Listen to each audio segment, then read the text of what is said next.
just a lovely, lovely street car. You could spot an Acadian a mile away. Meet the 1966 Pontiac Acadian. It is just wonderful. It's got lots of steam. It handles like a new car, and it just does.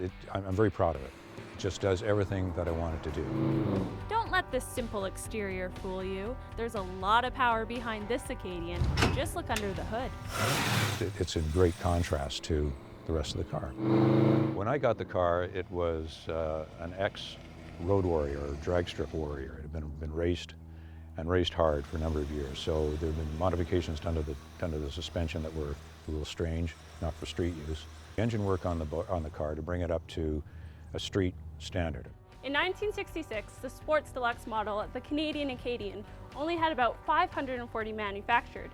When it was stock, it had a thick trim here, here, and shark gills. It would be sacrilegious to take one of those cars if it was in stock condition and chop it up and make a street rod out of it. Luckily for me, somebody had already started that job. Since the body was beyond restoring to stock anyways, Roger did what any hot rodder would do.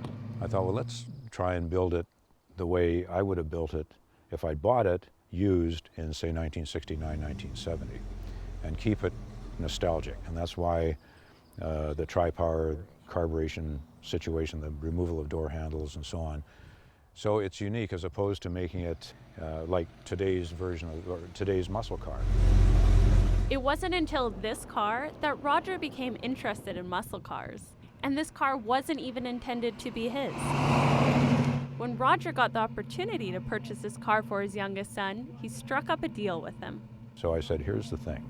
I'll buy the car. You will tell me, he was in grade 12 and not doing as well as I knew he could.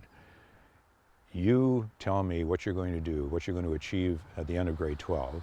If it's acceptable to your mother and I, then I'll sell you the car. I'll pay for half of it. You can pay for the other half over time. We'll work something out. Sounds like a pretty sweet deal, eh? Well, his son never ended up reaching that goal. But in that time, Roger became rather attached to the car. So I said, well, what are we going to do now? And he said, I've watched you, Dad, and I've seen you fall in love with this car. So he said, I think you should keep it.